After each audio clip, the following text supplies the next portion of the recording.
ogummaan bulchitoonni biyyaa namni kudhan mandara tokkoof hin hojjenne ogummaan nama ogeessaa garuu nama tokkoof hojjetteedha. Waan namni kudhan hin hojjenne ogummaan garuu nama tokkoof hojjette. Isa dura garuu Efesoon 5:15 barri kun bara gadheef bara hamaa waan ta'eef yookaan immoo barichi yerichi hamaa waan ta'eef attamitti akka deddeebitan aleelladhaati ilaalaa. Akka warra ogeessotaa malee wallaalota yookaan immoo gowwootan ta'inaayidha. Barichi hamaa waan ta'eef maal ta'a? Ogeeyyii ta'a yookaan immoo ogeessota ta'a. Nama simbira jiruun ogeessa ta'i jedhaanii. Beekumsa namni baratee argata. Ogummaan garuu kennaadha. Ogummaan waaqarraa namaa dhufa. Namni baay'een isa biyya lafaa baratee beekaa ta'e beekaa gowwaan baay'eetu jira. Isa biyya lafaa baratee argatee beekaa ta'etu jiru ogummaa dhabuu hin danda'a namni. Ogummaan waaqarraa dhufa. Giiftiidha yookaan kennaadha. Burqaan ogummaa immoo waaqayyoodha. Salamoon biyya lafaarraa kolleejjiin itti barate yuunivarsiitiin itti barate macaafni qulqulluun hin kaa'u. Garuu ogeessa akka Salamoon immoo hin jiru. Biiftuu kana jalatti. Waaqayyo isa ogummaan badhaadhaa ta'etu sammuu isaa banee ogummaa mootonni biyya lafaa gurguddoonni beekaan dubbii afaan isaa dhaga'uuf dhufanii dhaggeeffatan Waaqayyo waaqni maccaan sammuu isaa baneetti naqe. Ilmaan Beezaa'el irrattis ogummaa kanatu dhufe. Ba'uu 32 ዘጸአት 32 ስታነቡ በቤዛኤል ልጆች ላይ የጥበብ መንፈስ እግዚአብሔር በላሳቸው ላይ አፈሰሰ። ኦጉማ ዱመን ቀምነ ረት ደንገላስ ከናፍ ኦጉማ ሲቢላ ቶልቹ ኦጉማ ቴክኒከራ ኦጉማ ቴክኒከ በሩምሳ ጀደም ያረብይ ለፋ ዘርፍ ያዳዳት ካይ ከና ጀልቀባ ኢልማን ቤዛኤል ረዱፍ ከናፍ ወርካን አጋሶፈኒ ወርካን ሙከሶፈኒ ወርካን ሽቶጅተኒ ወርካን ቀዌ ወጀተኒ ዋና ዳዳ በየ ለፋ ረብይ ለፋ ቴክኖሎጂ መቃት ባፈት ከና ማን ቤዛኤል ረዱፍ ጀልቀባ ከናፍ ኢየሱስ ክርስቶስ ሞ ጋፉ ማደላት ያፎራው ጉምባት ይናላት እደይሰይ keessa latiin baa jedha Isaayyaas boqonnaa 11 afurri waaqayyoo sarara buufataa jedha. Innis afura hubannaa, afura ogummaa, afura gorsaa, afura sodaa waaqayyoo, afura hubannaa, afura barsiisaa jedha. Yesuus Kiristoos gaafa dhalatu afuruma ogummaatiin dhalate ogeessadha. Kanaaf yeroo baay'ee Fariisonniif Saduuqonni biyya afaan isaa deebisuu hin danda'an ogummaadhaan dubbata waan ta'eef. Fakkeenya 24 lakkoofsa 24 irratti namni gowwaan dubbateetu dubbii afaan isaatiin ulee fudhata. Ogeessi garuu dubbateetu dubbiin afaan isaa immoo dallaasaaf taa'e. Eeyotu dhaga'e. Kana irratti waa isinitti dubbadheera. Yeroo baay'ee arrabni namaan dubbata kan kaballaa fi dullaa fudhatu mataadhaan jedhe. Arrabni dubbattee boollatti deebiti kan tuffii fudhatu mataadhaan dubbate garuu mataa miti harka miti kan dullaa fudhatu isa kamidha? Isa nagaadha isheen dubbatte boollatti ol deebi. Kanaaf gowwoonni dubbataniitu dullaa fudhatu. Ogeessonni garuu dubbiin afaan isaanii deebi'ee dallaa isaanii ta'a. Kanaaf ogummaan illee dubbannaa illee namaa laata. Ogummaan karaa biraa dubbannaa nama barsiisa. Fakkeenya 24 irraati inni nama dubbadhe. Ogummaan dubbannaa namaa laata. Dubbannaa nama barsiisa jenna. Ogummaan gaafa qabaattanii baricha beeku. Ilaame Yesuus Kiristoos gaafa dhalateme namoonni ogeeyyiin ba'a biiftuuti dhufan warri macaafaan Oromoosaa warra urjii ilaalan jedha qubeellaatiin ingiliffisaaf amaariffisaa garuu namoota ogeeyyii jedha. Ogeeyyii kanatu gaariidha warra urjii ilaalan. Yesuus Kiristoos dhalatu fagoodha. Warri ogeessi kun ogeessonni Yesuusiif sagaduu dhufan. Yesuusiif kan sagadu silayyuu wallaalota miti ogeeyyiidha. Ogeessota ba'aa biiftuutu dhalachuu ilma waaqayyoo dhagaanii isa barbaadu dhufan baricha beeku baranni itti dhalate. Herodoos mootichi hin beeku. Isa isaan sagaduu dhufaniif ilaaleetu maaltu ta'e naani isa afaan raajotaatiin dubbatame sanatti ta'e. Natti maagaanis dhaqeen sagadaa dhuguma sagaduufiidhe qaluufoo. Inni waaqayyo ogummaa isaanii kenne garuu karaa dhuftan irran deebinaa jarri karaa biraarra deebi'an. Ogummaan gaafa si dhufu karaayyuu miliqqeeyyuu si barsiisa. Ogummaan gaafa namaa dhufu maal nama barsiisan jedhe? Miliqqeeyyuu nama barsiisa. Akka eenyuufa? Akka Daawit fa'a. Daawit kaleessa gaafa Gooliyaadiin lolu cirracha xinnoo tokkoon fuudheetu fuulaa fuulatti itti ba'ee Gooliyaadiin garagalche. Isa mana Israa'elitti fokkoru. Gaafa Saa'ol immoo isa ari'atee Saa'ol hirkaa ba'uudhaaf jedhee biyya Aakshi yookaan biyya Gaatitti baqate. Inni kaleessa gooftaa keenya ajjeese dhufeera yaa mootii jedhanii mootii Abimelekiti dubbannaan dhaqaatti naannaa qabaanaa fidaa jedhe. Itti naannaanii qabaniif innaan akkuma kaleessaa ga'een xaxariidhaan naan jenne. Akkuma kaleessaan ga'e fokkoran jenne. Naan goroo ofirra yaasee gaafa inni machaa'ee maraatuu fakkaatee cufaa irratti barreessu maraatuun mana kootii dhabee maraatuu naaf iddanii fuudhaan irraa deemaa. Daawit garuu maraanneef ogummaan dhufeef. Dhaqee isa harkaa ba'eetu faarsa 34 irratti waaqayyo akkasitti dadhaboota harka mootaatii baasadee faarfannaatti qadaate. Ogummaan gaafa sii dhufu karaa beektaa, miliqqee beektaa, dubbannaa beekta. Ogummaan gaafa sii dhufu immoo akka gaarii magaalaa keessaatti adeemta. Gaariin magaalaa keessaa bitaatti mirgattiin jedhu garuu moofa bettoofama. Yesuus Kiristoos akkana siin jedha har'a. Hafuurattan ogeessa si godha sammuu keen banaa. Eenyu kan dhaga'u? Maqaa waaqayyoo waaqa jiraataatiin ogummaan safara hin qabne ወደር የሌለው የእግዚአብሔር ጥበብ በእናንተ ላይ ይፍሰስ. ogummaan sun gaafa dhufu akka salphaatti nyaatamtan Ogummaan sun gaafa dhufu kiyyoo diinaatiin hin qabamtan. Ogummaan gaafa dhufu karaa sin barsiisa. Ogummaan gaafa dhufu baricha sin beeksisa. Mee namni tokko ogummaan baricha nama beeksisa hidhaa. Macaafa seenaa bara isa duraa boqonnaa 12:32 ilmaan Yisaakor 200 kan ta'anii baricha beekuudha. Ijoolleen Yisaakor 200 kan ta'an bara beeku. Akkamittiin bara beeku? Israa'el akkamitti lolee akka beeku? Israa'el akkamitti baay'ee akka galu?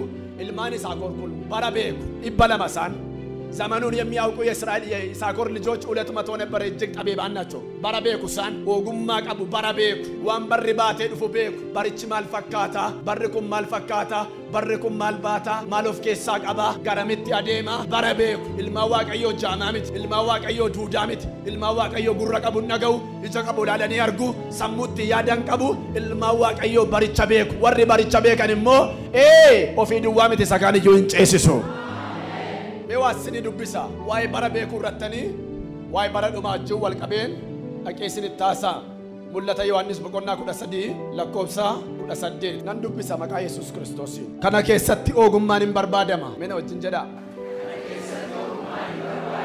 lakkoofsi kunis maqaa namaatii fi waan dhaabbatuu fi namni sammuu qabu lakkoofsicha lakkaa'ee bira ga'uu danda'a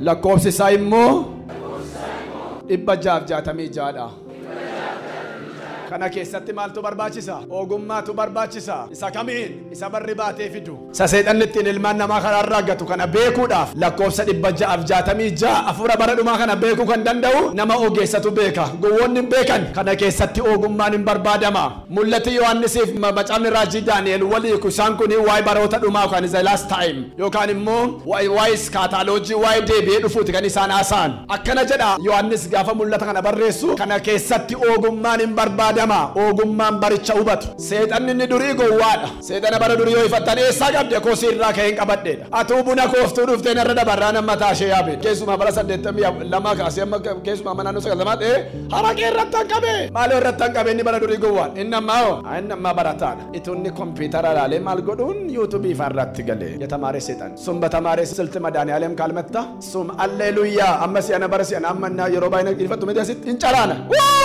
haleluuyaa jedha gidduutti immoo haleluuyaa sashaakalee faarfannaa sashaakalee haleluuyaa jedhaa sayyo bara haleluuyaa jedhaa iyyan maaliifoo seexana barateedha seexanni inni durii gowwaadha kosii dhumarraa kaatee qaalluu ishee fechfecheedha isheen baruma wangeelii dhufte badde hin jirtu mam dhugaan jedha isheen baruma wangeelii dhufe godoon qaalluu cufamee maaltu cufamee badde innarraa'oo isa barate isa maastersii barate isa akkuma ogummaa keetti barate isa si fakkaatee sitti dhufudhanni bara kana keessatti kan barbaachisu ogummaadha ani 666 sitti dhufu mallattoon isaa baay'een irra biyya lafaarra jira chiip kompiitarii kan jedhamu kan namni harka keessa awwaallatu kan namni sammuu keessa awwaallatu sammuutti ittiin banama hojii saffisiisan jedhamu kun mallattoo isaadha ilmaan waaqayyoo dadhabooyyuu jabaa godha daagiyyuu siyaataa godha wallaalaayyuu beekaa godha sammuu waaqayyoo nu uumeyyuu gaadha kompiitara biraatti gaxamachuun nu barbaachisu mee gaadha jedha ogummaa isa kam isa teekiniikii barattu miti isa maasestiin teoloojii fiddu miti isa furri qulqulluu waaqarraa namarratti dhangalaasu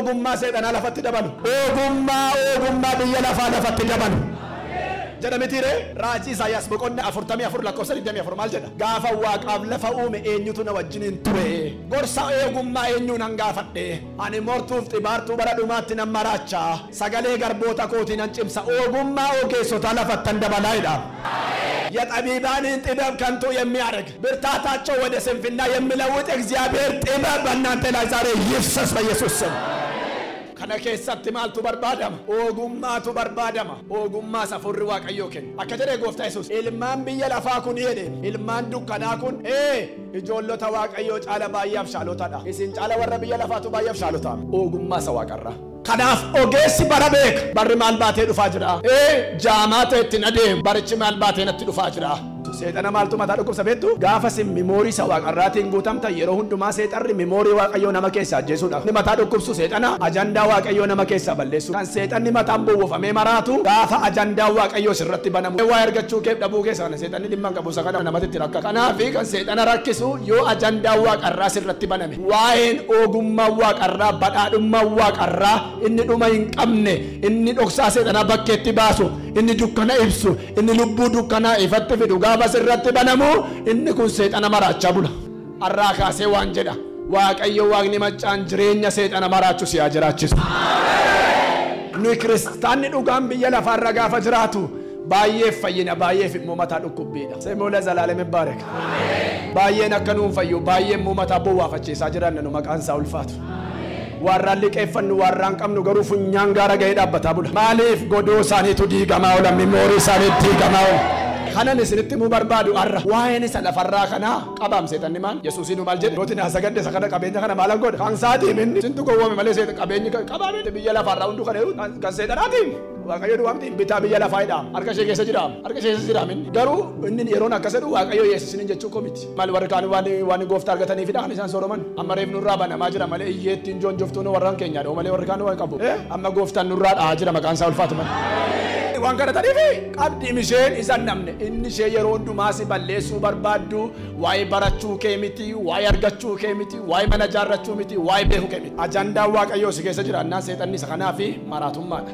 Eessaanan dhaa eessaanan harkaa gataa eessaanan dogoggorsaa eessaanan kuffisaa danda'an egaa humni Waaqayyoo sirraadhaa ogummaan immoo si geggeessa maal jedha Salamoon ogummaan si dhoksaa bannaan immoo geggeessaa babe gaarre daal maastawaal demmoo yimarahaal jaamaan taatum gaafa sana ogummaan si golluba akkayuu akka Daawit amma kaleessa mootii kee garagalcheera irra sitti dhufeeran jedhe namoonni baay'een limdii kaleessaatiin dhumtu Musee jiru kan akka raattabbise Museen kaleessa dhaqee dhagaa gaafanni dha'u bishaan dhagaa keessaa gadi bubbise har'a immoo Waaqayyo dhageetti dubbadhu ennaan inni immoo dhaqee dhaye dha'uunsaa garuu bishaan yaaseera Musee garuu hin miine kaleessa karaa bitaa yoo baate har'a immoo Waaqayyo karaa mirgaa si baasa karuma kaleessa baattee Waaqayyoon hin mataan dhukkubsin ofiisin dhiphatiniiti Waaqayyo fuura ogummaa sirratti dhangalaasu. Ilmaan Waaqayyoo ogeeyyii wise men ilmaan Waaqayyoo ogeeyyii xabeebaan nacho yoo bira dhaqxan ogummaa namaa jiru akkatti jiraatan karaa namatti argisiisu malee karaan barbaadan humna dhiiga oolichaatiin inni Salamoon irratti dhangala'e ogummaan lakkoofsa hin qabne arraa kaasee sirratti dhangala'u ammas jeera arraa kaasee maskootiin isaa balballi isaa sirratti banamu. Akka jedhu dubbii Waaqayyoo Isaayyaas 12 irraa dhaqaa dubbisaa Daani'eel 11:33 ogeessonni saba keessatti argamuun isaanii isaan hubachiisedha sila isinitti meera mul'anni Yohannisiif raajiin Daani'eel walii ogeessi yoo saba keessa jiraate waa'ee barichaatti ibsaa'e ogeessi yoo jiraate waa'ee barichaa hiikeetti dubbataa'e ogeessatu waa'ee barichaa hubachiisa ilmaan Waaqayyoo gooftaa baraate malee guyyaan isaan irratti gooftaa mitiin jedhe. Akkasiin egaa Yesuusiin maaliif guyyaa sanbataa fayyifta ennaan ilma namaatu guyyaa sanbataa irratti gooftummaa qaba malee sanbanni ilma namaa irratti gooftummaa inni Yesuusiin hin binne sin bitu.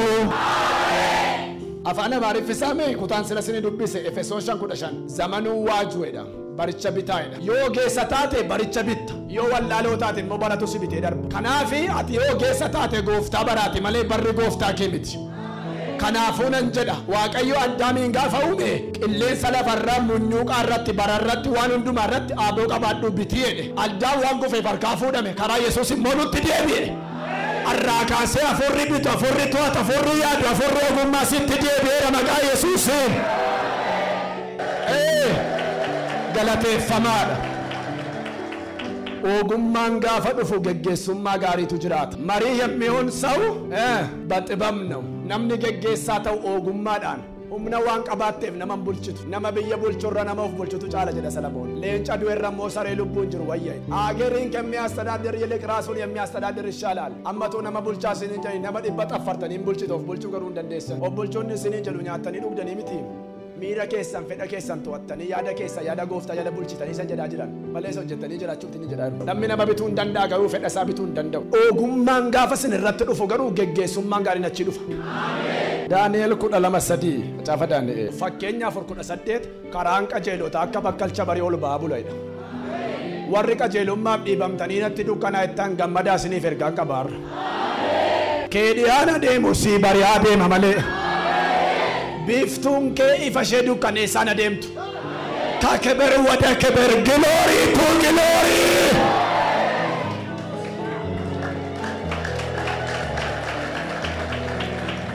mana nama ogeessaa keessa qabeenyatu jira Gaafa jedhu qabeenya akkamii isa hubannaan, isa ogummaan, isa beekumsaan guute. የታሸገ ያልተነካ ሀብት maal jedhe Waaqayyo Qiiroosiin qabeenya isa dhokataa dukkana keessaan si kenna.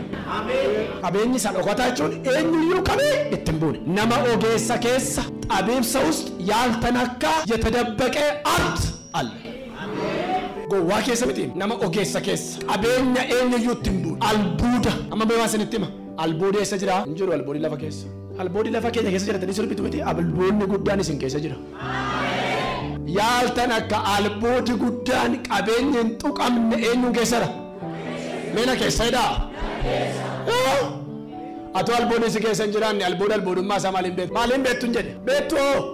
Itoo albuudi isin keessa hin jiraanne albuuda dhaqxanii eessaa baaftu? Maa'idiniin guddaan albuudi guddaan mataa namaa keessa jira. Mana nama ogeessaa keessa qabeenyatu jira. Eenyuun ogeessi sun? Yoosef isa to'abjuu qabu eenyuun gurgurame? Obbolootaan gurgurame. Eessatti? Gibxitti rakkina baay'ee keessa darbe. Yoosef waan hundumaa yoo dhabe garuu san hundumaarra caaluu qaba. Amma gaawaan sin gaafadha. Mootii Gibxiitu sooressa moo Yooseftu sooressa? Maaliif? Qabeenyi dhokataan, hubannaan dhokataan eenyuun keessa jira? Isa keessa. Sangaa coccoomaa torba, sangaa huqqatoo torba arge mootiin sun. Nama saayii kudhabe. Beektota baay'ee waamnanii kudhadhaban. Yoosef inni ogeessa garuu dhufee sangoonni torban kun waggaa quufaa torba. Warri huqqatoon torba kun immoo waggaa beelaa torba. Beela biyya kee rukutaa. Kanaafuu yoo rakkinaa hin dhufin maal ta'e biyya keetiin waa walitti qabu. Nama ogeessa akkasii kana, nama qabeenyi dhokataan keessa jiru kana Yoosef mana mootiitti walitti qabamu. Egaa qabeenya nu walitti qabsiisuu miti. Biyya Gibxii irratti iyyuu geggeessaa ta'e. Dhugaan ituu si keessa jiru. Ogummaan itti keessa jiru nan ukkaanfame kan jettu in ukkaanfamtu. Abiddatu madaamsanii dhoo'ee boba'a. Bishaanitu maduucha didee futtaasee bubbisa. Waaqayyo waaqni machaan qabeenya inni si keessa kaa'e atumti duwwaan eegi malee yeroo isaaf bara isaa eegee hojiirra hin oola. Ogeessa bukkee maaltu jira? Badhaadhummaa jira. Qabeenya dhokataa jira. Warra kaleessa argatetu dhaqee harka isaatii nyaata. Arri mormiti. Yoo arra ilaaltee hin gungumin, arra ilaaltee jilbisi hin bu'in. Qabeenyi si keessaa eegamu. Mana nama qabeenya, mana nama ogeessaa keessa qabeenyatu jira. Qabeenya biyya Gibxii kan walitti qabee biyya Gibxiin beela jalaa baasee qomoo isaa beela jalaa baasee obbolaan galeessa san olan iyyuu qoongoof dhufanii taraaramanii abbaa isaatti mucaan kee du'eera jedhanii abbaa jiraatti kan boosan mucaa isaa harkanii duu kan godhe ogummaa Yoosef keessa jirudha. Ogummaan waan salphaa miti. Kanaafidha wanti namni torban hojjenne ogummaan nama tokkoof hojjetti. Qabeenyatu jira. Maaltu jira? Qabeenyatu jira. Mootota surraa 10:23. Ogeessa akka Salamoon mootota biyya lafaa keessa hin jiru. Qabeenyaanis taanaan ogummaanis taanaan mootiin Sheebaa ogummaa isaa dhaggeeffachuuf baatee dhufte. Warqee fiddee meetii fiddee isa waaqarraatiinis isa lafarraatiinis hin eebbifame. Ogeessa akka Salamoon hin jiru. Salamoon ogeessa mitiiree mucaan tokko duunaan isheen tokko kan sherra duuti ajjeeftee dhattee ishee du'aa jala keessee fayyaa fudhatte. Gaafa dukkanni jiru wanta baay'eetu hojjetama ifti gaafa dhufu garuu waa baay'ee gargar baasa. Dukkana keessa dhattee jala keessee fayyaa fudhatte gaafa lafti bari'u mucaa ishee miti. Dhatteetti yidaan gara Salamoon nannaan as qabe achi qabe dadhabe. Salamoon billaa fidaan gargar isinii baasaadhe. Yesuus immoo billaa fidaan jedhu du'aadhuma sana fidaa isiniin kaasa. Kanaafi Yesuus Salamoon irra raakaasee du'aan kee jiraa siifa ta'umna dhiiga walichaatiin.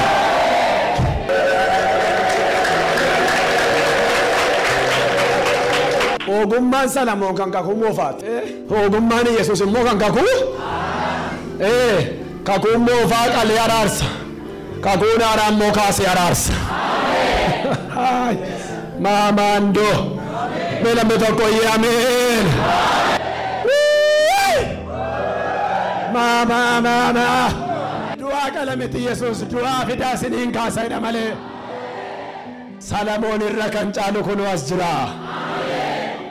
ሰለሞን የሚበልጥ ስሙ ኃያል መካር አምላክ የተባለ እንቆቅልሽንም በሙሉ የሚፈታ የሰማይ የምድር ኃያል ንጉሥ ጌታ ሰማሊኩ ሰድጶይ ኩድጶን ከኒ ከመረመቃ ኢየሱስ ኩን በልበላ ከላ ዋቀዮት ኩን ጋራራራት ከንድጶ ፉደን በው ይኬረና ዲጋ ወልሻን ዳኬ لم تكن كما تركا بدأ ما دمان كمد سمايا وبمسجنا أو بما دمان كمد بيكم سدمان كمد bane sanirat ra ba ba ba ba ba ba ba ba ba re ba ba ba ba ba bane sanirat. Hallelujah. Mana nama ogeessaa keessan lammaffaan urgooftuu dibataa fo'amaatu jira. Shittoon naardoos caalaa kan urgaa'u. Fooliin isaa fagoodha harkisee kan nama waamu. Ajaan kan ittiin urgaa'u. Inni foolii dhabe kan ittiin fooliitti deebi'u. Urgooftuu dibataa fo'amaa የተለየ ዘይት የተለየ ወርቃማ የእግዚአብሔር ቅባት ወርቃማ የእግዚአብሔር መንፈስ ይፍሰስ በእናንተ ላይ በጌታ በኢየሱስ ስም። La baba, hey, shara baba gandara basa. Akajadu erga Yohannis arrato ko digdama isi ya bolota ko jedam. No jindu guddiftani dubbattu.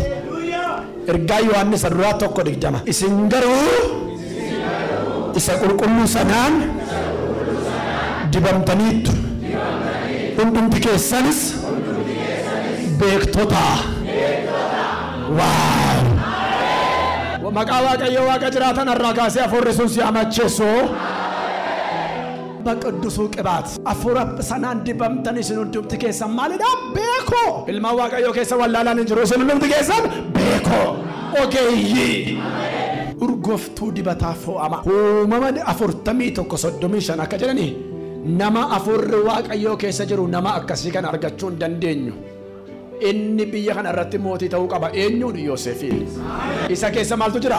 Urgooftuu dibataa adda bahetu jira. Inni adda bahe sun maanni hafuura waaqayyooti. Daani'eel boqonnaa 5:12 namni hafuurri waaqayyoolii keessa jiru tokko biyya kana jira. Waaqa waaqotaa meena wajjin waaqa waaqotaa jira. Biyya lafa irratti waaqa baay'ee jira. Inni garuu waaqa waaqotaa, gooftaa gooftotaa, mootii moototaa, the king of king. Afuura waaqayyooliitu isa keessa jira. Inni waamam inni gaafa dhufu wanta dhokataa ibsa, wanta hiika dhabetti hiika godha. Maqaan isaa abbaan kee Phiilaaxaashaar jedhee moggaase garuu maqaan isaa Daani'elidha. Inni booji'ama warra Ibrootaati. Afuura waaqayyooliitu irra jira.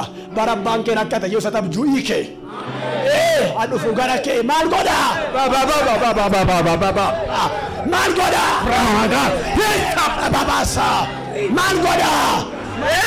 La baba baba inika menamni tokko afurri abjuu ku jira na keessa jedha. Afurri hidhaa ku jira na keessa.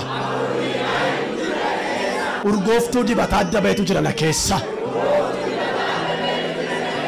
Naardoos caala kan urgaatu jira na keessa. Raba baba baba sandana bakaraba. Daani'eel dhufu.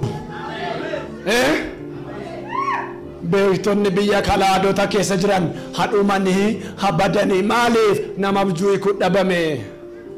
Daani'eel galjilbeenfatee araara naa godhoo abjuu mootichaas fidee dura kaa'e. Hiika fidee araarat ta'e. Araara gaafa sana ta'een Daani'eel duwwaa miti moortuuf ta'e baartuu nu nagaattafte. Amma se araarri gaafa dhufanu duwwaa fayyadamte miti isin. Hojiin araara waan ta'eef moortuu nu numa jiraatti. Hojiin araara maal gochuudha? Araara mirat no. Araarri gaafa dhufanu duwwaa miti. Sasan beenne yuun gargaara. Biyya sanatti duuti murame hin hafe. Daani'eel keessa maaltu jira? Shittoon naardoos isarra kan caalu. Dibata adda wanta Hisqiyaas bara waaqayyo murii isaa dabale keessa mana waaqayyo keessa saamsise. Isaayyaas boqonnaa 39 shittoo dibataa jedhama. Dibata gati jabeessa isa mana qulqullummaa keessa jiruyyuu diinatti argisiisee saamsise qodaa fo'amaa wajjin. Gaafa inni dhaqee qodaa sanatti dhuguudhaan ilmi Naabukodonosor meene huuxaqla faares harki waaqayyo waaqarraa dhufee caaf lakkaa'ee tuffadhee bara mootummaa kee gargaaran cabse. እግዚአብሔር በርስቱ ላይ ማንንም አይተውም። waaqayyo dhaala isaa irratti eenyuyyuu qusatu. Kanaaf arraakaasee mootummaan kee maal ta'e gargar cabee sabooda garaafame irraafame maalan godhaa jedhe irraafame inni maalitti bu'e qodaa waaqayyootti bu'e. Ati qodaa waaqayyoo taanaan isa dhugaa taanaan kasitti bu'ee ba'u hin jiru beektaa? የተቀደሰውን ቅዱስ ዕቃ ቆዳ ቁልቁሉ ዋንተን ትቡኤፍ ቆቤ waaqayዮ ዱፈ ጋፋቲ ቆዳ waaqayዮ ታቶ ቆባ ስራት ለሎቱ ዱፋ ጋፋቲ ቆዳ ስሪታ ቶ ቆባ ሲዱባ ቶ ቆባ ስራት ለሎቱ ዋቀራ ዱፋ quba waaqayyootu waaqarraa dhufe maal qodaa qulqulluutti bu'e maal jechuudha kottaa hiikaa namni dhabame haati isaa dhuftee yaa gooftaa ulfinni kee kun siif haa ta'u bara abbaan kee abjuu rakkate si dhufee hiikeessa namichi kun bara abbaa kee siikeedha ammas jedha maqaan isaa abbaan kee Phiilaaxoos jedhee moggaase inni hafuura waaqayyoo keessa jira urgooftuu dibata adda baheeti isa keessa jira inni yoo dhufe wanta si dhiphisu hundumaa maal godha siika ani walakkaa qabeenyaa koo ta'u daraasiin kenna waanuma kanarraa hiiki an qabeenyi kee mootummaan kee sumaaf haa ta'u garuu siif hiikan warri urgooftuu dibata adda bahee qaban badaa waan namarraan barbaadani badaan barbaadani namarraan nyaatan hin nyaachisu malee maa saan daraba badaan barbaadan isaan qabu ga'a የታሸገ እኮ በውስጣቸው kan barootaaf taashagame hojjeta wanta ta'eef badaan barbaadan kan keessumaaf haa ta'u garuu siifan hiika hin galate Daani'el inni fideef meene jechuun lakkaa'ee uta qila faaris jechuun waaqayyo mootummaa kee tuffatee kanaafuu gargaarsa jedhaa cabsee sababni isaa immoo qodaa waaqayyo daba itti buute qodaa waaqayyo ittiin dhugamu ittiin allaggatamu ittiin bu'amu mee namni tokko ittiin bu'amu qabaa kottu qodaa waaqayyo itti mee namni tokko ittiin bu'amudha kan Maariyaamiif Maartaan kana dura Yesuusii wajjin deemanii isheen seexanni torba keessaa ba'e Saloomeenis hin tajaajilu wajjuma nyaatu wajjuma baanii galu Yesuus gaafa inni du'ee du'aa ka'u garuu Maariyaam dhuftee rubbuun jette gooftaan natti hin bu'in anoo du'aa ka'eedha qaama du'aa ka'e abbaan argee ittiin bu'uun qodaa adda ba'eedha nageenya silaa hoyyete ameen kaleessa natti bu'aa turteetta amma garuu natti hin bu'in anoo maal ta'eedha du'aa ka'eedha kalee akka kaleessaa miti anamma abbaa birattan ol baanatti bu'in maal jedha sagalee waaqayyoo Qolaasaayis 3:1 isin Kiristoos Yesuus wajjin du'aa kaataniitu mee warra isaa wajjin du'aa kaatan qaama du'aa ka'e abbaan argetti rarra'u akka guuticha abbaan irratti rarra'u የትንሣኤ አካል የተለየ አካል ነውና ሜወር ጎዳ ዋቀዮ ታታንያት አሜን ዋቀዮ ሙሴን አከጀደ ገበቴ ከኩ ዋቀዮ ገበቴ ሰንዶ ዋቀዮ ሰታቦታ ይችላ ኡርጎፍቱ ዲበታ ማካን ቀምኔ ወጀዱ ጀደ ቦሰንዶ ቢቶኮ ኡርጎፍቱ ዲበታ ማካን ቀምኔ ወጀዱቲ ማልጎዲ ዲቢ ጋፈ ዲብዴ ካሴ ጎዳንሱ ጎዳ ዋቀዮ አደባይዳ ቁልቁላና ilmaan Aroon warri lubataan jalqabaas adda baas ilmaan Aroon dibi isaan lammaffaa kana booda kan waaqayyoof adda baanidha Museen bara sana koo dibata harka isaatiin hojjetee dibee simboo kan harka namaas dibee miti holy name holy spirit hafuura isa qulqulluu isa waaqarraa dhufetu si dibee malee naardoos shittoo naardoos isa lafarratti hojjetamu miti waaqayyo qodaa harki namaa hojjetee fi amma kana dhimma argatee siin harka waaqaatu si hojjetee hafuura jiraataa si keessa jira siif immoo ammam dhimma ammam of eeggata waaqayyo maama shaara